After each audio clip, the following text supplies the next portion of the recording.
You're listening to I Have Some Notes, a proud member of the Alberta Podcast Network, locally grown, community supported.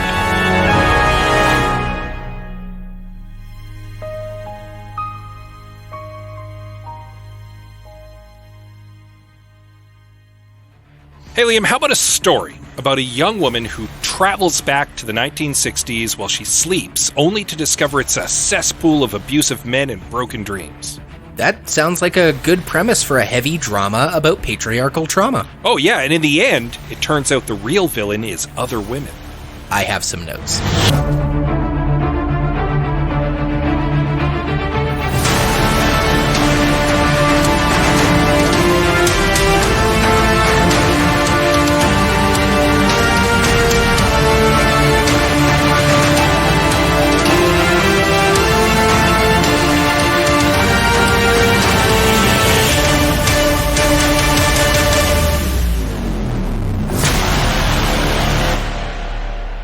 Welcome, everyone, to I Have Some Notes, the movie podcast with cuts, keeps, punch-ups, and tweaks on mediocre movies as suggested by you. I'm your host, Liam Creswick. I'm Scott C. Bourgeois. And I'm Greg Beaver.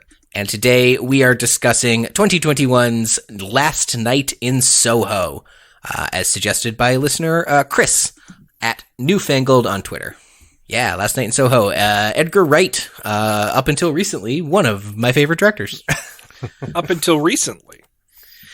Yeah, I guess I would, actually, the thing I really want to start this episode off with is a trigger warning for any of our listeners. This movie definitely deals with, sexual, violence and abuse.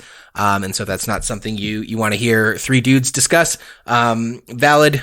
Just giving you the heads up now that this movie and therefore our discussion, traffics in those themes. Also, if in the past, we have ever touched on those subjects without a trigger warning, I would like to apologize for not really having trigger warnings up until today. Not that they come up that often, but I don't think we've ever actually given a trigger warning, so I apologize if we have ever caught someone off guard with the way the discussion goes. So. Yeah, before we get into talking about Edgar Wright and Last Night in Soho, if you'll permit me, I have something unrelated that I want to get off my chest. Sure, we gotta. So if only you had a public forum in which to do it. If only I had a place to rant and rave about things. This is our new segment called Greg's Gripes. So can we cue the Greg's Gripes theme song, please? Oh, we don't have one. Okay, never mind. Go ahead with your. So I gave in and started watching Andor, and as you and the listeners probably already know, after a bunch of mediocre and outright terrible movies, I have not been interested in revisiting the Star Wars universe. So initially when I heard Andor was good, I was like, well, whatever. Like, I've heard this before and I've been underwhelmed. But the praise kept getting louder.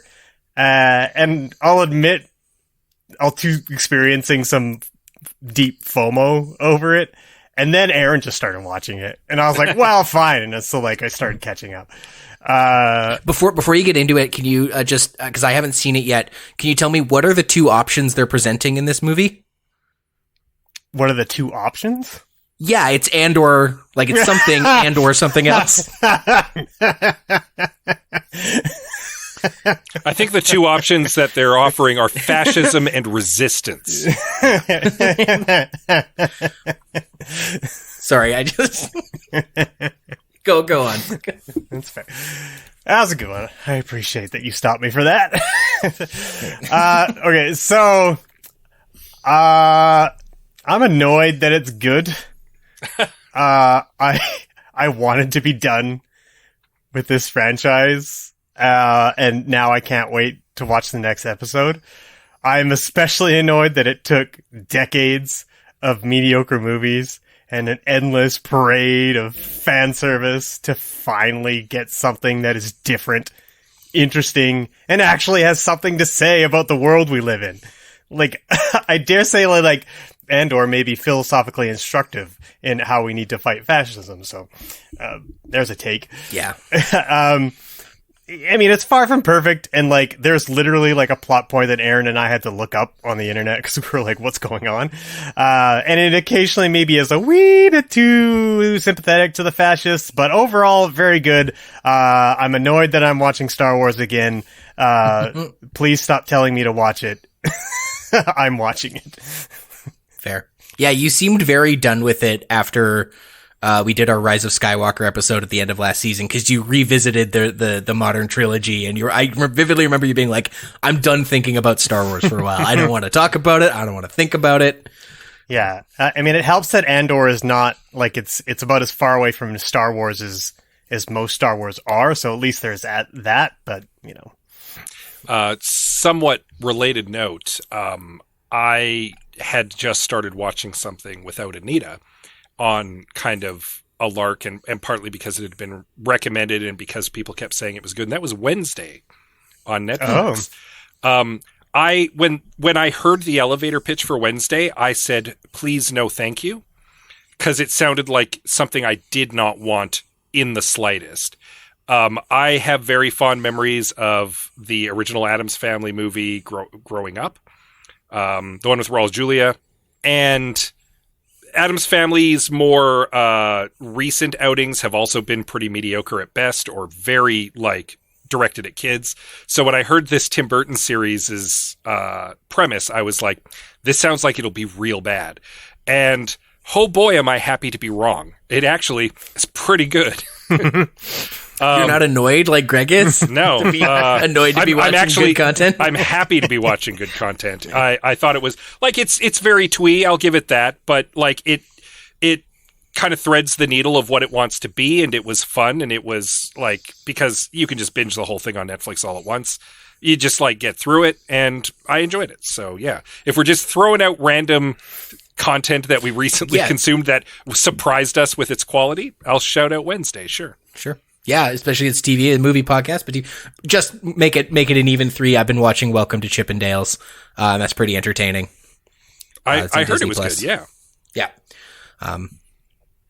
It is one of those dramas where you're like, man, if everybody just had like gratitude, patience, and empathy for one another, none of them would have problems.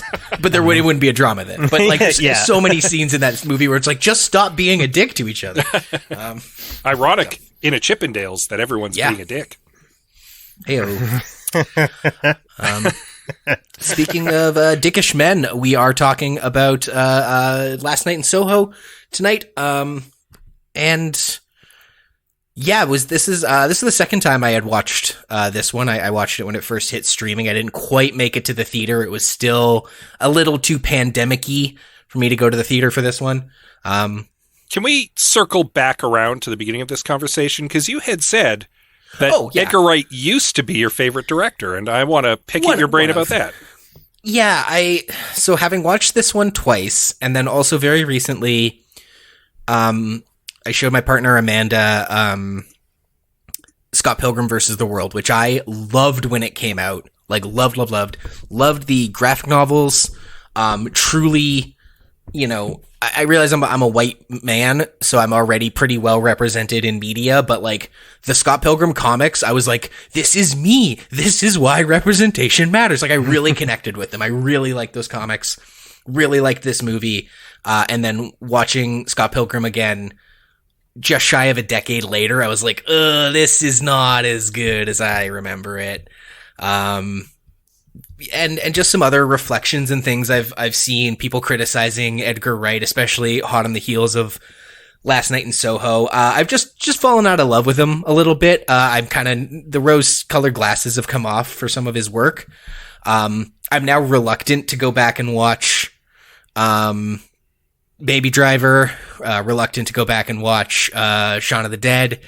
Yeah, it really made me feel aware of the process of growing out of artists, and it really reminded me of how I felt about Kevin Smith about a decade ago, where from like being about 16 to my mid-20s, I was like, Kevin Smith can do no wrong. I fucking love Kevin Smith movies.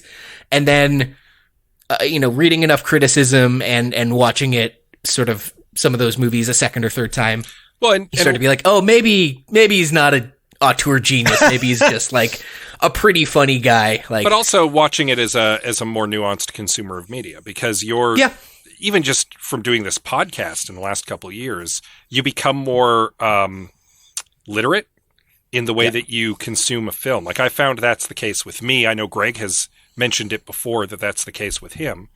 You kind of automatically do that a little bit, and it becomes harder to just shut off your brain and let it wash over you. Yeah. It's a little bit of a curse to be watching movies at a critical level sometimes. Mm-hmm. On the other hand, I've actually rewatched films in recent years which I've appreciated more because of that, where I've been like, oh, I see what they were going with here now, and I kind of get that. Or, oh, you know what? I found something that I really like about this movie. The story is garbage, but it's beautiful to look at. Like, yeah, I think that now that I'm a lot better at understanding film language, there's so much more that I like. There's so many smaller details that I really appreciate and love. It definitely enhances your enjoyment of the film or of movies in general to have that knowledge. Yeah. So, but yeah, just reflecting on Edgar Wright, I had sort of flashbacks to the waning love I had for Kevin Smith in my mid-20s. I'm now in my mid-30s and don't have quite the hard-on for Edgar Wright that I used to. Sparks Brothers, still a great documentary. But yeah, it was just a tough one to watch a second time because it really drove home that he's maybe not the genius that I thought he was. So I occasionally find that like sometimes I watch movies that I loved and then I watch it seeing all the flaws, and then, you know, I'll put it down for a while and then pick it up, you know, years later, and I'll watch it again and love it. So it, you know, you never know. It's just sometimes it can depend on the context with which you're watching it. Yeah. True. I have, a lot of that stuff too, where I have noticed that some stuff I come back on. There was a period where I, you know, in high school, I loved Aqua Teen Hunger Force. And then somewhere around college, I was too cool for it and couldn't believe I watched that. And now I'm like, wait, never mind. That's a great cartoon. It's brilliant. So yeah, it's just the cycle of media as you get older was just, very present in my viewing of this movie, and just thought I'd highlight that. And yeah, this was my second time with it. How about you guys? First time. Second time as well. Scott, how did you find it with watching that mystery unravel? Quote unquote mystery. Yeah, I would agree. Quote unquote mystery. I kind of I kind of figured out where the movie was going by about the third act. I kind of got where the trajectory was going and what the reveal was going to be. But like through much of the middle act, I was confused at points, and it had a slow start. Like it took a while for the movie to get its hooks in me. When it did, I was like, okay, I'm here now. I'm plugged in. I'm good to go. It just took a while for me to get there. And then the middle part of the movie was like, I don't know what it's going for. And by the time I figured out what it was going for, I knew where it was going. And so, but the weird thing is, there was a lot that I did like about the movie too. Like Edgar Wright is say what you will, say what Liam just said. He is a very skilled director. He's a great editor. Yep. He's got a good head for like putting in his needle drops. I thought the acting was very good, even if the story was a little meh and the characters were a little meh. The acting was very good. I loved the beautiful use of colors because it evoked a giallo for me. Like a very like lurid kind of Italian mystery story. And I like my giallo films, so the fact that it was very much influenced by that was I could see. And yeah. So there was stuff there to like. It kind of didn't quite land with me, which is weird because I was reading some of the reviews on Letterboxd of people who I follow, whose tastes I tend to line up with, and they all seem to really like it. And I was like, what am I missing here? Yeah. I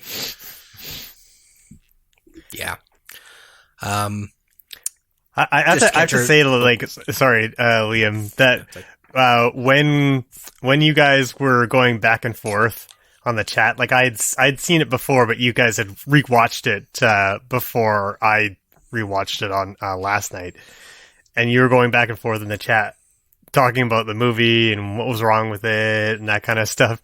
And everything you were talking about, I was like, I didn't remember any of it. Like, I didn't, like, I was like, and I actually kind of think that it's possible that my brain got scrambled with Last Night in Soho and Cruella.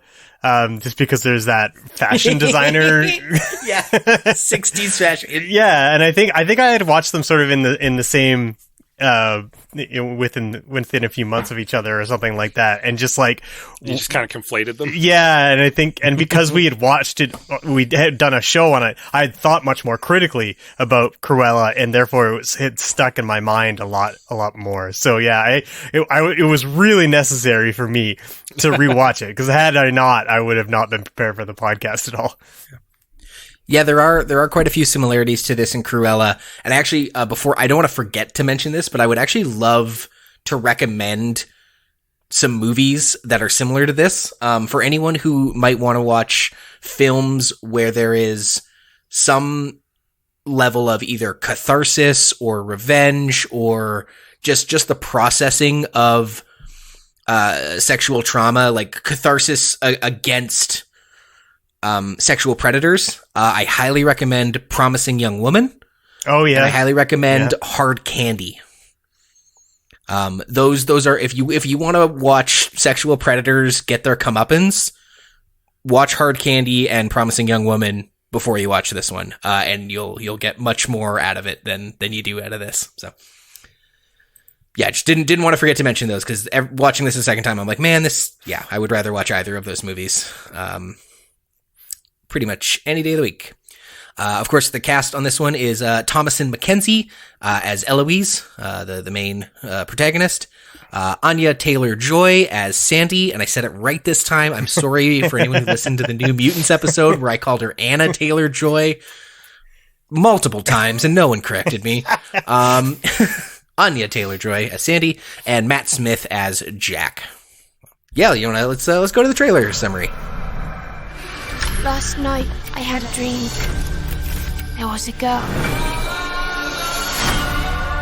I got this kind of gift. And you are? Sandy. I can see people, places. So I'll see you again. You know where to find me. But they're not just dreams. They really happened. What did you see? A girl murdered. You witnessed the murder last night. You believe this was a vision. Jack, I don't want to do this. You think you can just walk away?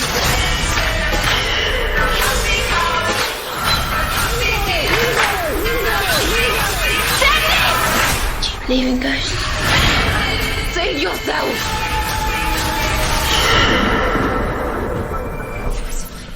Eloise is intoxicated by the glamour of nightlife in the 1960s. As a talented fashion designer, she is a young woman with many gifts, including the ability to see her dead mother in the mirror. How or why has she obtained this power? Don't worry, you won't find out. When Eloise is accepted into a prestigious fashion school in London, her grandmother protests. It seems her mother also possessed The Shining and also lost herself in the Big Smoke. Upon her arrival, Eloise immediately begins to have dreams or hallucinations about the 60s, specifically about an aspiring singer named Sandy. The glamour fades, though, when Sandy is forced into prostitution. As Sandy's life spins out of control, so too does Eloise's mind, unable to distinguish between her visions and reality. When she witnesses Sandy's murder, Eloise reaches a breaking point she may never recover from. Are you both familiar with the sort of story of how this movie got its title? No. And how it involves Quentin Tarantino? No. So I'd heard this and then went and looked it up to make sure it wasn't just something I dreamt or whatever. But you Google Last Night in Soho, Quentin Tarantino, you'll get this story straight from the horse's mouth. Apparently, Tarantino and Edgar Wright are friends. They were talking about the soundtrack to Death Proof and how Tarantino used a song by a band called Dave D, Dozy, Beaky, Mick, and Titch in Death Proof. And then started talking about other songs by that band, and they apparently have a great song called Last Night in Soho, which appears at the end of this movie. Mm-hmm. And Tarantino says to Edgar Wright, it's like, oh my, that movie or that song has to be the best opening to a movie ever. That's gotta be, that song should be at the start of a movie. Can't imagine anything better. And then Edgar Wright was already working on this movie with a different title, realized not only does it make a great title, it makes it a great inclusion in the soundtrack, put it at the end for some reason, even though the conversation is about how it makes a great opening thing. But just, I thought that was sort of an interesting little factoid that this movie's title and part of its soundtrack came at the suggestion of Quentin Tarantino. Cool. But also, bafflingly, he put it at the end of the movie, even though the whole conversation was about how this should be at the start of a movie. So. Well, I mean, I mentioned in the chat that to start things at the end where they should be at the beginning, that Eloise makes a choice at the end to kind of let it go, but I'm not certain what it is she's supposed to be letting go of. Like, is it her mother? Is it her obsession with Sandy? And her desire to live in the past? Or is she, I don't know, is she meant to be like accepting herself for who she is in some way? I'm just not entirely sure. And I think the ambiguity of the ending is baked in because of the ambiguity of the opening scene, where we get kind of like the setup for Eloise, but like kind of not a lot of like the important details, I feel, about like who her mother was, and what these gifts that she has and what they're all about and how they work. There's the implication that her mother committed suicide because she was schizophrenic, and that her grandmother is concerned for Eloise because she's worried that that might be carried on. And certainly there's the implication there, we as the audience are supposed to wonder, is Eloise seeing things? Like, is this all in her head? Is all of it just made up? And the problem is that doesn't work, because we're never given reason to doubt what Eloise is seeing, like really objectively. None of the people around her really confront her about the fact that she might be crazy outright. Yeah. Like her boyfriend John, who's a super nice guy through the entire movie, is very supportive of her and believes her when she kind of tells him. Her grandmother never really outright states, like, are you sure this is happening? There's the implication the police don't necessarily believe her, but they soft pedal that. It's not until the very end when Sandy is like, they all think you're crazy, that she's actually confronted with that. But at no point elsewhere in the movie does she or anyone else have any reason to doubt what she's seeing. And because of that, it fails as a psychological drama. Because like all of, and the worst part of that is her visions are all objectively true except for one. One vision outright lies to her, and that is so misleading to us as the audience. Yeah. Despite the fact that it's very clear before the reveal that the vision was a lie, that it was a lie, it's weird that vision lies to her. Yeah. And that is such a baffling decision. Yeah, I wasn't even that hung up on the fact that's like, is this a ghost thing or a schizophrenia thing? I was kind of, or like, how did she get these powers? How does she? I was okay just sort of letting that be. That was not a real pressing question for me, but I understand why people had that, and it does nothing to help the absolutely tonally disconnected third act that makes very little sense. And you're right, like you said, soft pedaling, I think is the right word, where it all the things that kind of work about it doesn't lean on hard enough, and then it mushes it all up with a bunch of nonsense it doesn't need, and conflates the whole thing into a real garbled mess. We were really sweating doing this one because it's a tangled web of nonsense. Because this is one of those movies where it's so dense that my concern is if you pull one thread, the whole thing comes apart, right? Yeah. I'm so excited for my fixes. It's a messy tapestry, and you don't necessarily want to just take the whole thing apart, but I'm worried that if you tug on anything, it just comes right off the wall. I think that, once the dream sequences start, like, I think the real big issue is that we don't get a lot of time with with her real life after that. Like, we just kind of like keep going back into the sequence, and to be fair, like, to the movie, like, those sequences are all the most interesting parts, but you know, it's where we don't get the development of the characters in her real life to get any sort of like pushback on the things that she's experiencing, and like you say, okay. Scott, right? So like you said earlier, the boyfriend is always very, very supportive. You know, there's no really real conflict there, except like when he kind of gets involved in like potentially like raping her kind of thing, or like it's not I don't want to say he's not caught up in raping her. He's like, you know, it's implied that she thinks he might have, or that, you know, there's sexual violence going on in her dream, and like it's conflating those two things, right? Mm-hmm. So that's the conflict, but that stuff kind of resolves very quickly, and really nothing is made of the conflict with her initial roommate at the school, who is, you know, the stereotypical mean girl.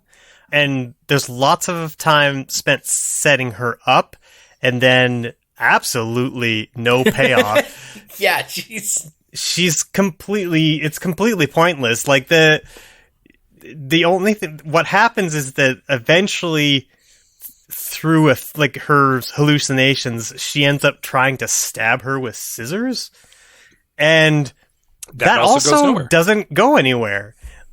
Like, she just and just like goes along her life and keeps doing her thing, but like at no point does she get in trouble from the school or law or anything. And yeah, it's just like, there's so much about her real life that's just missing.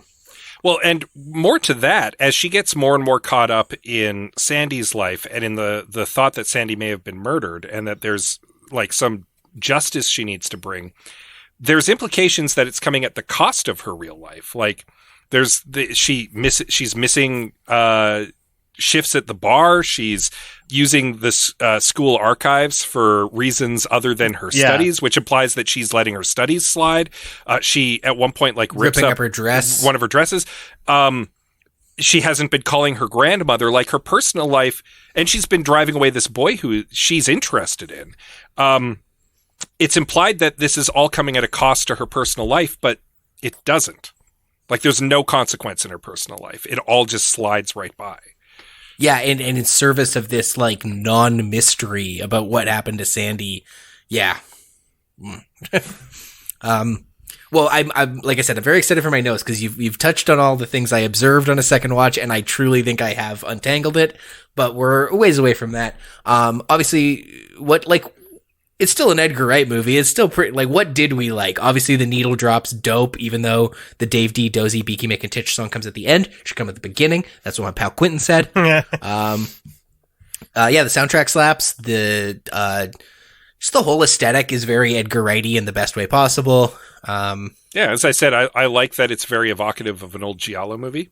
I think that's really good. I think that was a good decision. I just think it should have been written better. I think the acting is excellent. I think the casting is good. Matt Smith, guys, he's been in 2 movies so far this season. Between this and Morbius, and he has been one of the highlights in both of those films. This guy is clearly having fun in these movies, and I appreciate that. Yeah, he just needed a new manager, because he's not picking the best projects for him, it seems like. But I mean, to be fair to his manager, I guess, like, if you're like, I'm going to get you an Edgar Wright film, you'd think slam dunk. But I'm going to get you in a Marvel movie, slam dunk. Like, sure. Yeah, I think. I mean, most of the dream sequences are quite good. I think the initial dream sequence where they're playing with the mirrors and the reflections, and the dance sequence, you can tell that that's all done practically, and it looks fantastic, and really inventive and creative the way they're hiding like cuts and movements and all that kind of stuff. It's that stuff was a lot of fun, and I think that's kind of par for the course with Edgar Wright. I think when you come to an Edgar Wright film, you're at least assured that it's going to be a visual feast, and it did not disappoint in that particular way. I was initially kind of enjoying the needle drops, and then they got to be a bit too much. I guess we can talk about that a little bit later, but like initially, it was, you know, he uses music in his films, and I'm not sure how to describe this. If it was visually, I would call it high key, but he uses music in a very bright, loud fashion that grabs your attention right away. And I don't know, maybe he's got like a really good sound guy that he's been working with for years, but like it's been a key feature of most of his films. Yeah. Mm-hmm. Yeah, I love it. I don't know if like this soundtrack specifically is like, ooh, I love these songs, but that is one thing I've always appreciated about Edgar Wright movies, because I'm a big playlist guy. I get, you know, I get my $9 a month out of my Spotify. I really like making playlists, themes to things. I make a lot of playlists for my D&D games and characters. It's just a really interesting way to like articulate an idea while also sharing music you love, is to be like, I made this playlist for. So I appreciate that about his stuff, even if it's not always music I'm super stoked on. It's also just fun to say Dave D, Dozy, Beaky, Mick, and Titch. Anything else we liked? That was I a like long, it. that was a Maybe you want to watch pause. Thunderball. I like a good ghost story. Yeah. I A good ghost enjoyed. story. I enjoyed. I forget her name. The woman from Game of Thrones. Oh boy, what's her name? Miss Diana Rigg. You're talking about Dame Diana Rigg? Dame Diana Rigg. There you go. You're Miss Collins, right? That's Like, yeah. Yes. That's right. who is she in Game of Thrones? She played Lena Tyrell. Yeah. She's one of the biggest highlights of that series, actually. The lady with the head wrap who's always having talks of betrayal in the garden? Correct. Damn, I did not recognize her. Nice. Okay. I mean, she's probably most famous for playing Emma Peel in the Avengers TV series. And that must have been deliberate then to get like a 60s throwback. Yeah, I think so. Yeah. Yeah. She's this was actually her last film, too. I was going to say, I think this is her last film, yeah. Yeah. Yeah. So she also does not disappoint, and she's very, very good at being quietly threatening. I will also say, one thing that I did like about the movie is that she is very good at dropping clues about her true identity that all make sense in context once you get the reveal. And again, I knew the reveal before it happened, but like a lot of her comments right down to her first moment all leads up to that. And that's actually, I think, some very deft writing in what is otherwise a kind of mishmash story. Because like she's only renting out the apartment to a woman. She gets really upset when she thinks that she's snuck in a man, which is explicitly against her rules. She outright tells her, if I had caught him before he got out of the house, I would have killed him. And you think she's joking in that moment. She is not. Like there's a lot of like really good pipe being laid for that reveal. It's just that the rest of the movie kind of it isn't as good as that particular part of the mystery. I wish Lindsay the cop got such thoughtful foreshadowing. Because holy shit. Because he did not. No. He did not. Yeah, he rather it's like in the same way that the movie somewhat cheats by having Eloise's dream lie to her.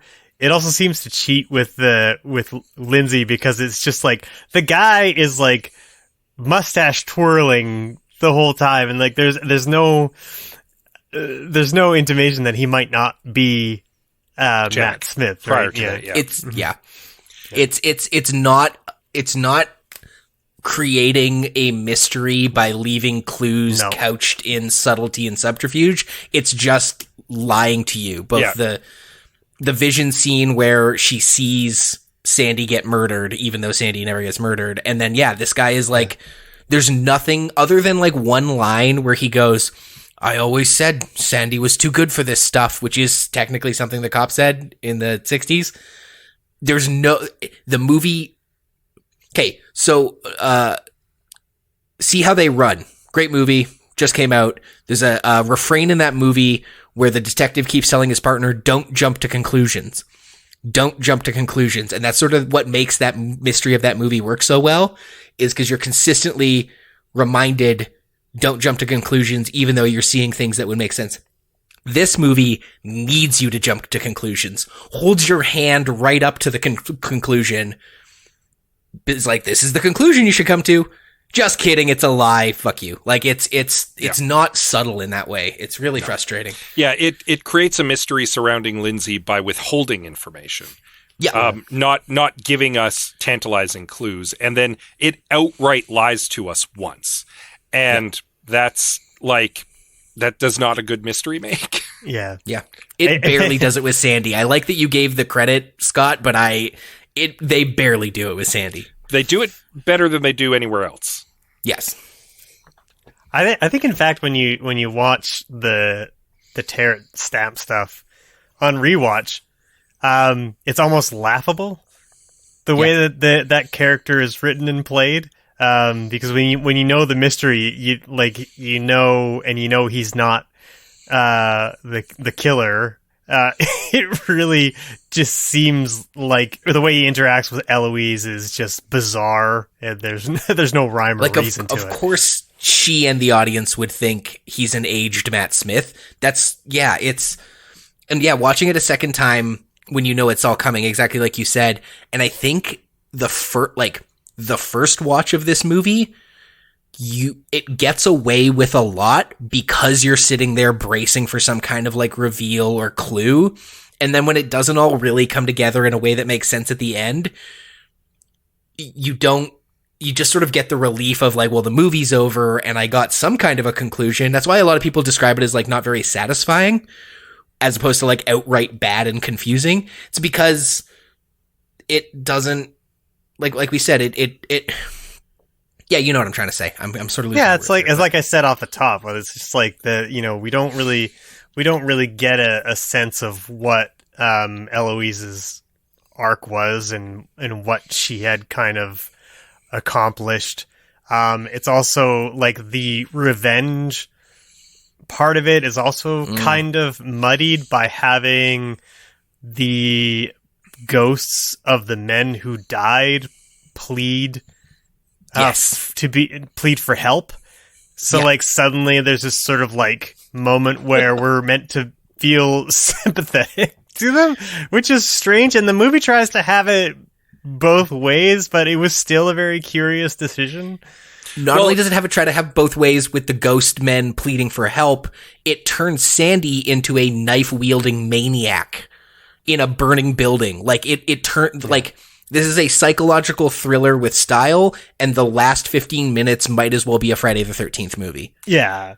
Like, the thing that was weird to me about the ghost men is not even that the twist is that they want help. They need to, like, they're trapped, they're in purgatory, they need to be freed. It was the fact that up until that point, all of the framing about them had been like aggressive and grasping, and like predatory towards Eloise. Like that nothing that they do leading up to the point where that one of them hands her the phone at the end suggests at all that they're looking for her to help. She's literally being pinned to the bed by hands coming out of the bed. Yeah. Well, another guy's like, please help us. It's like, you guys are holding her down on the bed. Yeah. She was going to help you. Yeah. Like, what is wrong with you people? It's kind of confusing until the last 15 minutes when it truly just like bungles the whole thing. Like it's, yeah. It doesn't do a good job building up to the ending that it wanted to have. Yep. Like thematically, tonally, story-wise. Yeah, it narratively, tonally, thematically. Yeah, it had an ending it wanted to get to, and somehow it failed to get there. Yeah. The ending I wanted to get to was that sweet song "Last Night in Soho," and again, put it at the beginning. That's what Tarantino said. Wouldn't have been a problem.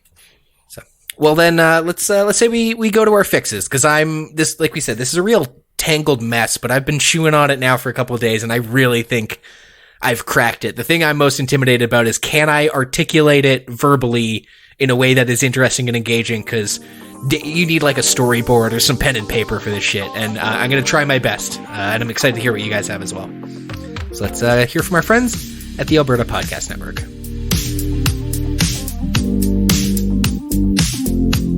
This episode of I Have Some Notes is brought to you by Alberta Blue Cross. Even if you're a busy business owner with more meetings than hours in a day, you are calm and collected when your group benefit plan is taken care of by Alberta Blue Cross. Your employees can manage their own health, dental, life, and disability coverage online, anytime, on any device, making it easier for them and for you. To learn more and explore your options, head to ab.bluecross.ca. Welcome to Super Typical Megabank. How can we disappoint you today? Hi, I'd like to open an account. May I pressure you into considering a pro-disadvantage, high-regret, impersonal, everyday inconvenient savings plan with added compounded confusion at no additional discount or apology? It's one of our top disappointers. I feel so... Disappointed? Yeah. Another unsatisfied customer. Next! If your bank makes you feel like this, it's time you talk to us. Connect First Credit Union. Bank on a brighter future. Welcome back to I Have Some Notes. We are going to fix Last Night in Soho, or Die Trying. Probably not Die Trying. I think it's just a podcast. Or get stabbed in a burning building trying. Yeah. Scott, I like I said, I got fixes. I'm really excited to share, but Scott, what do you got first? Well, the reason I wanted to go first is because I don't have like any concrete fixes, but I do have what I'm going to call, it might be a tonal fix, because one of the things this movie fails to do is thread the needle on being a psychological drama or a ghost story, or both. Because it doesn't quite lean hard enough on either, and I think it needs to. You need to either lean harder on the psychological drama, make it so that Eloise legitimately thinks she is losing her mind. Not just other people are questioning her sanity, but she herself is questioning her sanity right up to the end. You can still have it be ghosts, but if you want it to be a psychological drama, she needs to be questioning her reality, and she doesn't at any point in the movie. In fact, she steadfastly, at one point, she's presented with evidence that she might be wrong, and she sticks to her guns. No. If you want it to be a psychological drama, she needs to be concerned that her world is crumbling. The other option is to make it a ghost story, is to just lean right into it being a ghost story. You can still have her family's history of mental trauma making it hard for other people to believe her. And then in that case, you have all of the people around her questioning her sanity, but her absolutely sure that she's right and that she's being haunted. And the movie does neither of those things. And so it fails at being effective at either of them. It needs to lean harder on one of those. I don't know which one is necessarily the right one for the story it's trying to tell, but pick a lane, Edgar Wright, because you're driving through the middle of the road and it's not working. Yeah, that's very valid. I've heard that a lot of that kind of criticism from a lot of other people.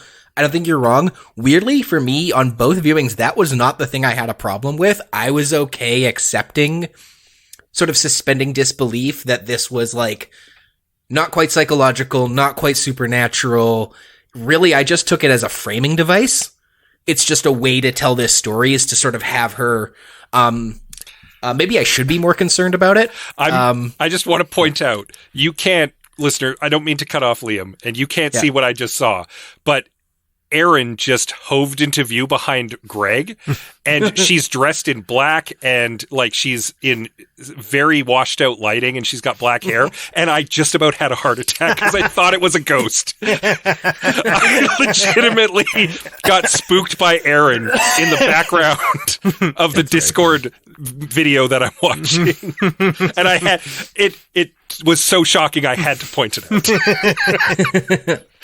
Okay. I'm sorry, Liam. Continue. A case for ghost movie. No, I was just saying, I think you are correct. I think that's a sentiment a lot of people expressed. I was weirdly okay with just chalking it up to like, well, this is the framing device. Could be ghost, could be crazy, not really the point. However, the fuck is the point?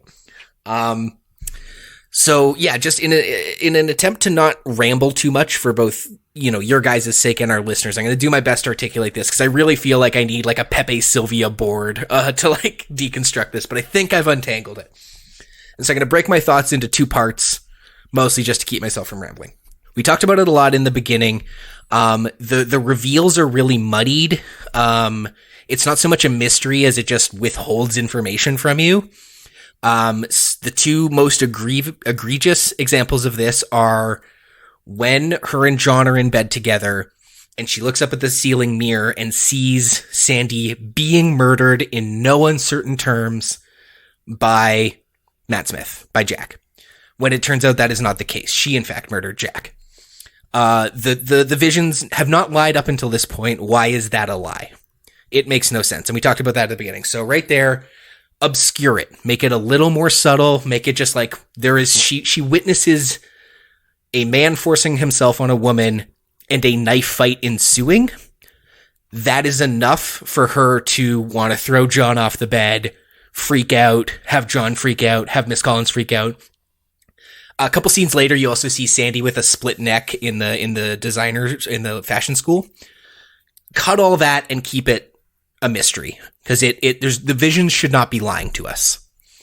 And we touched on that in the beginning. So that's part of the first round of fixes.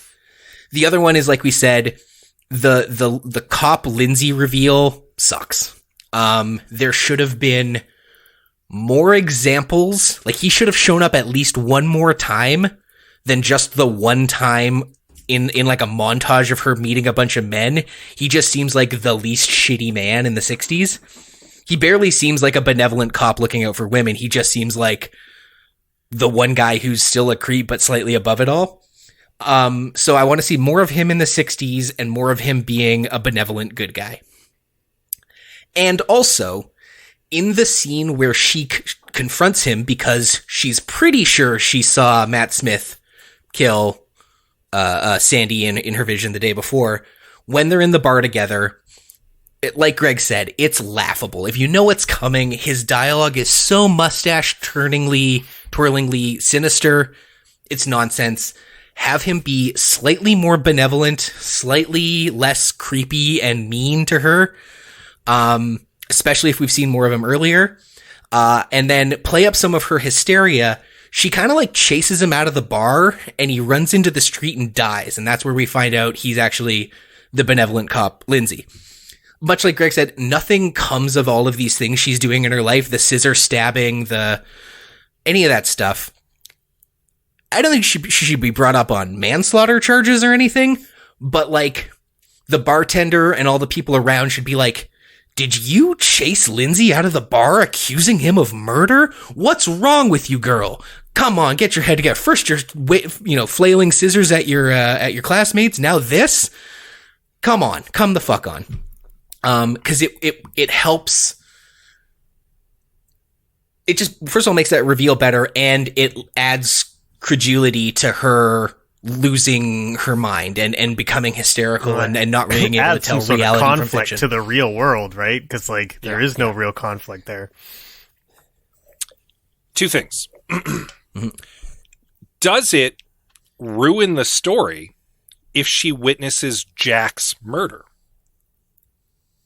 Like, rather than have the vision lie to her, what if she sees the whole thing? What if she sees Sandy murder Jack?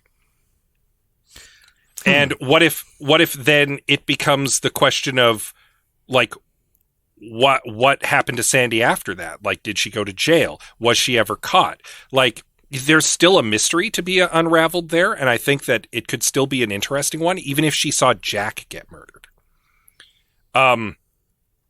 It would change the dynamic of the third act. You'd still end up with Sandy as the villain, but which is in itself problematic. But like, did the movie need to lie to us? That's my question. Does it fundamentally unravel the mystery if we see Jack be the victim? I like that question. Yeah, go ahead. Oh, I was just gonna say, like, it might be interesting if it's left. No, I had this, but maybe I've lost it.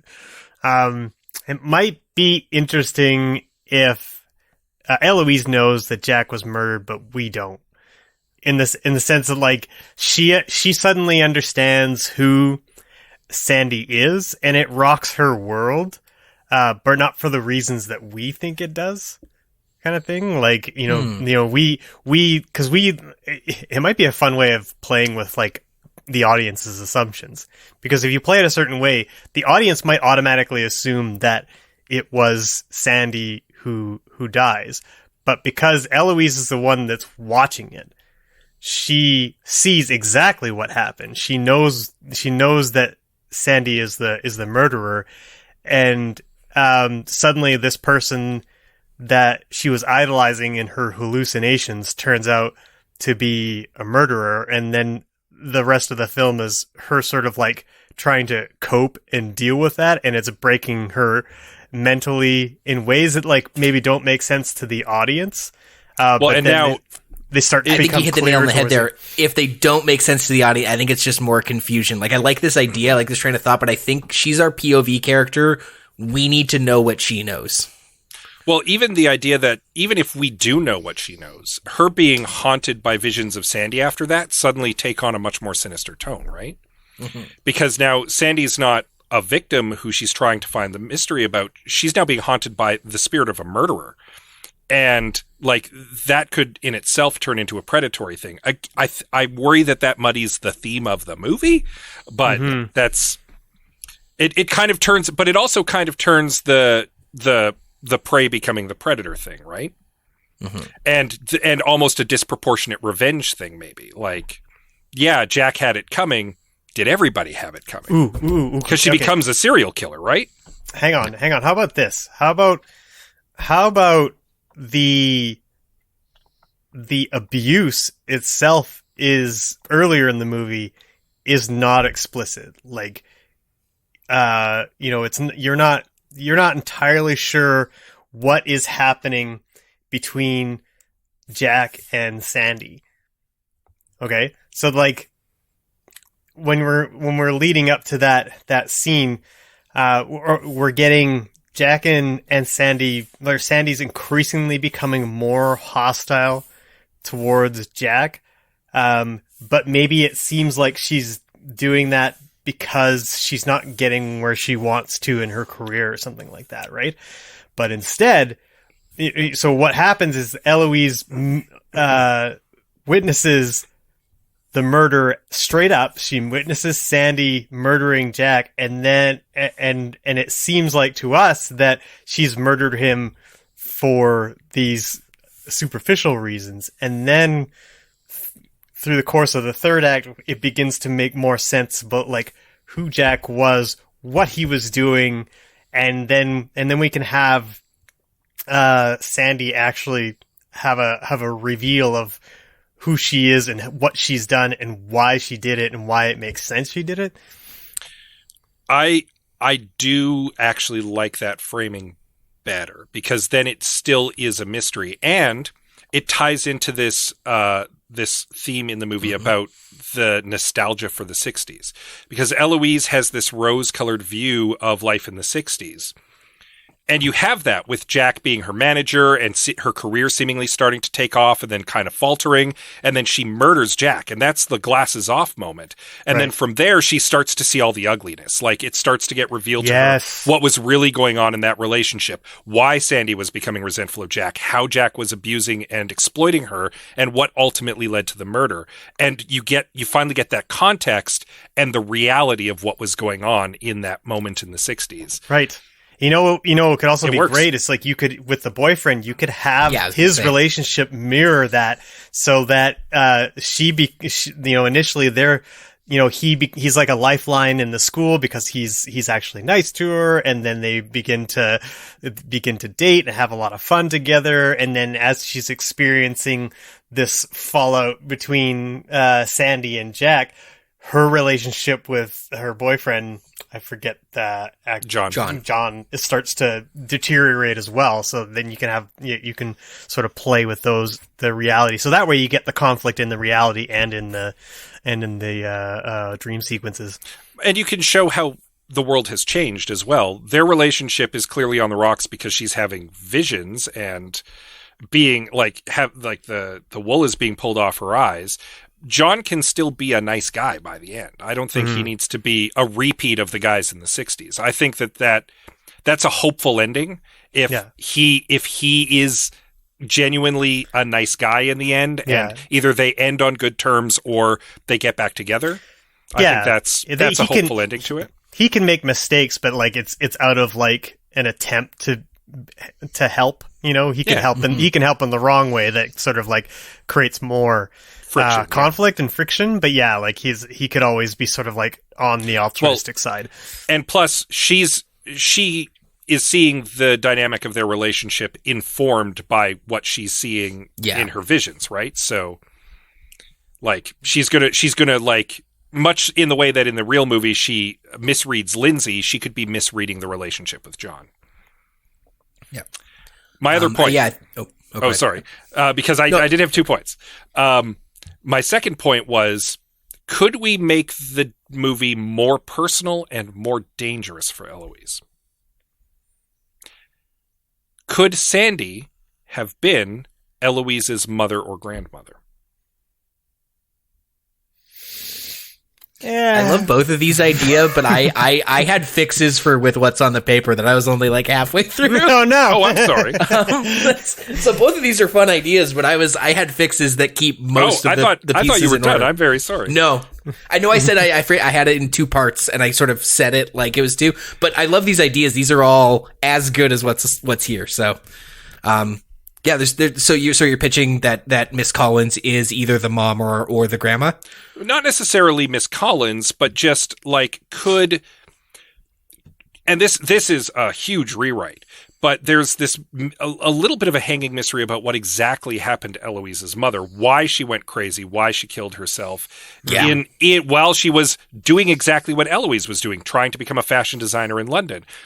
What if Eloise going back there and having The Shining, she starts to see her mother's life from years earlier, and then this whole thing plays out with her mom instead. And I said maybe grandmother because of the 60s thing, but there's no reason you couldn't bump it up a little bit. And then she could learn what actually happened to her mother, and you could have this whole repeating generational trauma thing. I don't know. It's a half-formed idea, but it's just the idea of you have the mother there, you have the mother's suicide there, you have the mystery about the mother a little bit kind of planted early on, and it never really goes anywhere. It goes nowhere. And you have her being able to peer into the past. Why not make it much more personal? Why not make it a family member? Why make it a total stranger? Or like, if you're gonna have this thing about seeing the mom, why have it be about a total stranger? Like, why is Sandy a stranger or the mom is there and it would make sense. Like, she sees her mom in the mirror, and then when she finally gets to London and starts to live her mom's life, she starts to see her mom more and more, and then suddenly she's swept up into like a vivid dream of like her mom doing something and falling in with this guy, and then the relationship turning abusive and all of these other predatory men, and like that would be devastating. It would be much more personal. It would be much more effective. I'm curious why that wasn't the direction they went. Yeah, I really feel like the seeing the mom in the mirror thing is just to like slightly lay the groundwork that she sees shit, and it doesn't go anywhere other than that, and it's pretty superfluous. So anyway, with all of that said, with both of those points brought up, Liam, great pitches. Please continue your fix. Yeah, so I don't want to like poo-poo these ideas. Greg's suggestion that, you know, we do in fact see Sandy murder Matt Smith adds a whole new context to the third act, making it more personal. Also very valid, because the inclusion of the mom makes no sense. Those are both great ideas, but I feel like I have untangled what is presented to us by fixing sort of the 2 parts. The first part being the lies, the obscure that scene in the glass on the ceiling so that we don't know who kills who, and make Lindsay's reveal less shitty and legitimate. Less shitty, more legitimate. Great. If that is in place, you can also fix the tonal clusterfuck that is the third act, where we go from empathizing and following Sandy to suddenly being asked to fear her because she is a knife-wielding maniac, and possibly empathize with the ghost rapists who are begging for help. That all makes no sense, and I can fix that too. We find out Lindsay's cop's benevolent, and that Sandy is therefore still alive. I believe in the movie, she basically just she goes to the cops, and then Sandy just straight up tells her, yeah? It's like, actually, that was me, and I killed a bunch of guys. I'm Sandy. I killed Matt Smith. Also, there's poison in your tea. And also there's poison in your tea. Yeah. So we're asked to suddenly take this person we've been empathizing with the whole movie and treat her as the villain. That makes no sense. So if we find out that, Lindsay's a cop and therefore Sandy is still alive, move the scene of the ghosts pleading with her way up, where now she's like, well, then if Sandy's alive, why am I still seeing these ghosts? And they're like, she killed us. Sandy killed us all. She killed Matt Smith and she killed us all. Help us. And understandably, she's like, fucking no. You're all monsters. Maybe you deserved it. I think I know where you're going with this, and I like where you're going. Right? But so she learns from the ghosts, from the dead rapists that Matt Smith was killed by Sandy. Jack was killed by Sandy. Goes and confronts Sandy about it. And there's a great line in the movie as it is where Sandy is like, I'm not going to prison. I've been in prison my whole life.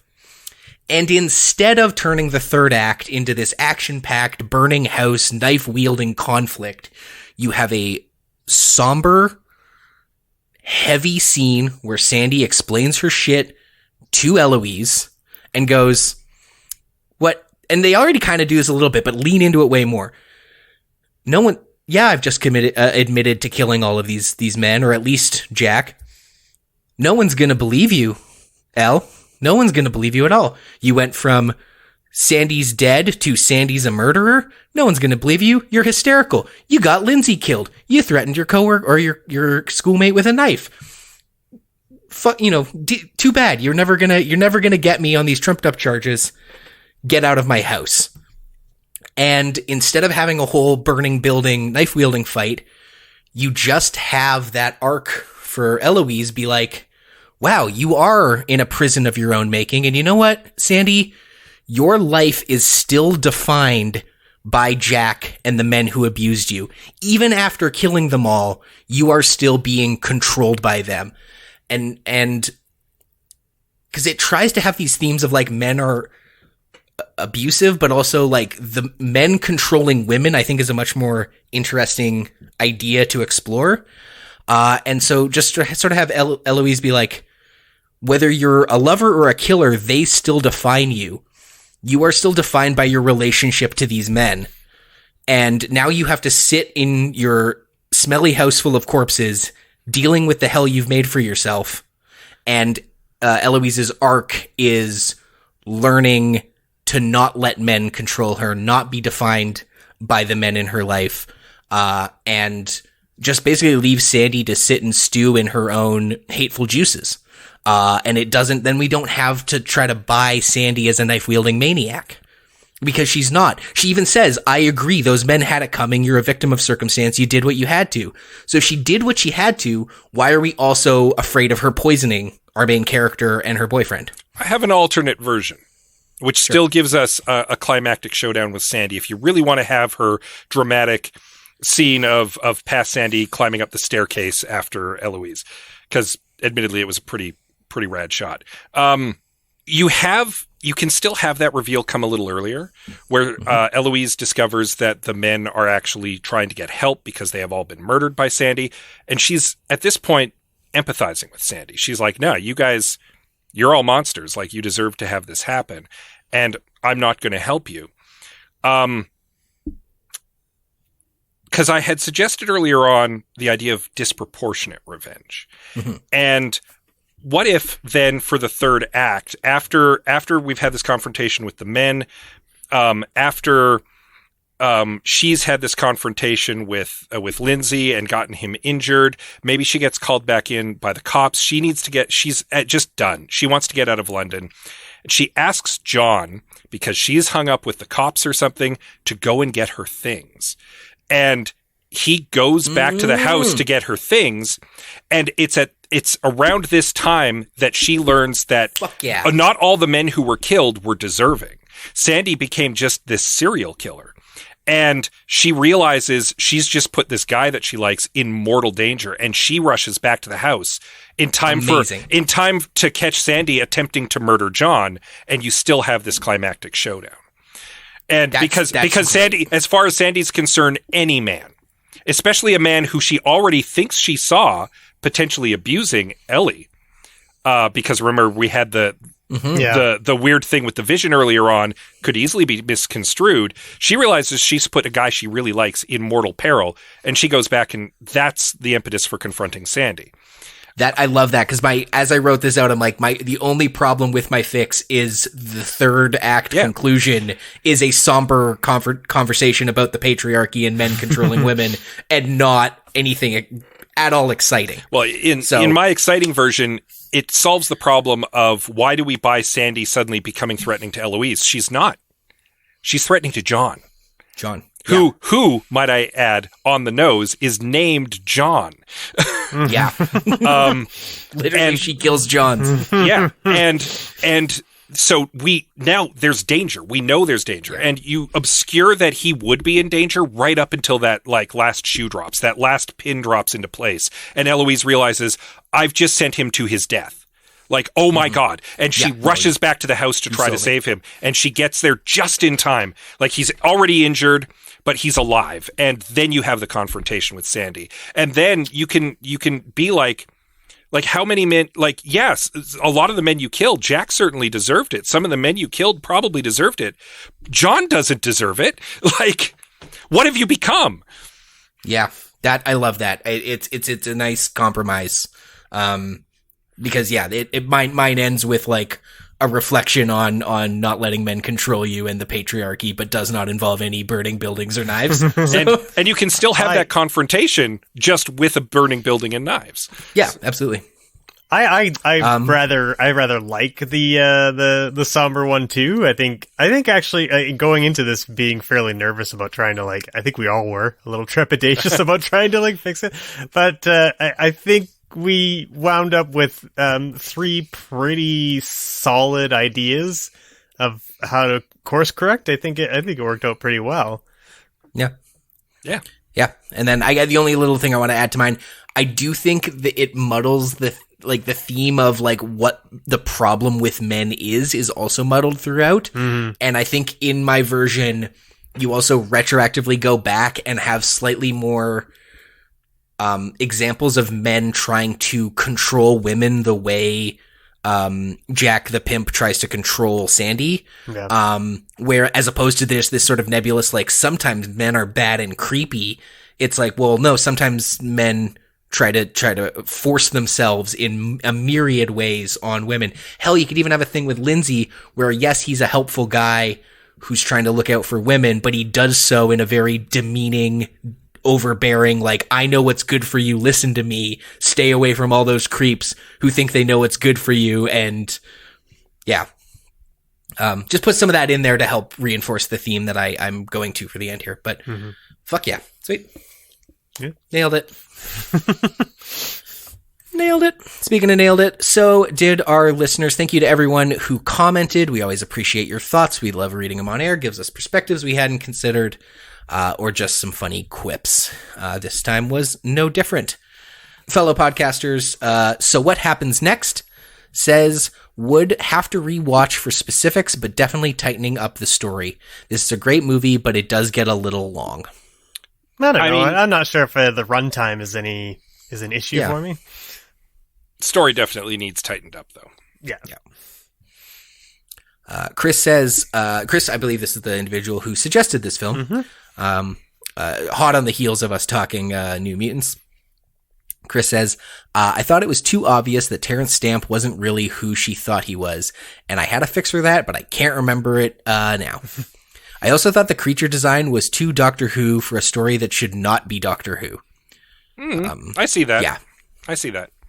Yeah, those ghosts are very Whovian. I love Terrence Stamp, but does his character really serve a purpose other than the red herring? And a really poorly done red herring. Really poorly done. That's, either cut him entirely or do what I said and have him show up a little bit more in the 60s. Either truly benevolent or this weird misguided benevolence where he's like still telling women what to do. Yeah, because he's only in one scene in the 60s, right? That's it.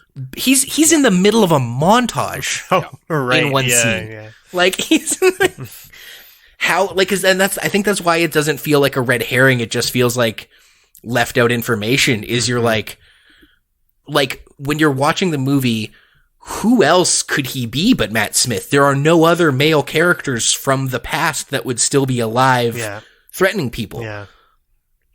What, that cop we met for 30 seconds once? Couldn't be him. He's barely a character. I don't think we barely get his name. In fact, we literally don't get his name. That's right. Yeah. Until he dies. Well, he can't get his name because he has to be revealed as Lindsay. That's Lindsay, a guy we haven't met. So, last thought from Chris here. The story definitely needed a man as a threat, but maybe he should have been jolly and nice instead of Terrence Stamp. Yeah. Sure. There you go. That's what I was saying. At Perpetual Cinema says, I would have defined the rules of her transporting as it seemed to be based more on getting cool shots. I think just doing that could have opened them up to some stronger moments. Yeah, make it a little more clear how and why she's getting her visions. I can see that. Like, I'm okay with the way it's kind of just nebulous, but maybe that would have tightened things up a little bit and left things a little less nebulous. I think it's okay if it's nebulous, if it's maybe a bit more nebulous from the outset. You know, maybe okay, here's one. Maybe if instead of having the dance in her room with the paper dress that she's made, maybe she's dancing in high society, you know, in her dreams, and then it's sort of like revealed that like she's actually just in her room. And you know, when her mother interrupts you, when her grandma interrupts her with the letter, she just kind of like has to come to for a second. So like there's sort of like a moment where it feels like, you know, she was, you know, completely transported to somewhere else rather than just being into daydreaming. I don't know. Maybe that's something. I don't know. And that's it for listener comments. Thanks to everyone who shared their thoughts. So, and that will conclude this episode of I Have Some Notes. Please follow us on the social medias, facebook.com/I Have Some Notes, at I Have Some Notes on Twitter, at I Have Some Notes Pod on Instagram, and please give us a subscription, a rate, a review, a star, a thumbs up, wherever it is you're listening to this. Clicky the thinger that says you liked it. Hey, the men in this movie were really terrible, and that's pretty sad. But hopefully, men today are a little less terrible, ? Like modern men? Yeah. You can find out more about that by checking out the Modern Manhood podcast, where Herman Villegas interviews guests who offer varied perspectives on masculinity. You can check that out and more right now at albertapodcastnetwork.com. And we're taking a little holiday breaky, so we will see you next year in 2023 when we'll be going over our favorite movies of 2022. Pretty excited for that. Until then, I've been your host, Liam Kreswick. I'm Scott C. Bourgeois. And I'm Greg Beaver. Happy holidays and keep watching the skies. Quentin, hit it. Let's get some of that track from Dave D. Dozy, Beaky McIntitch.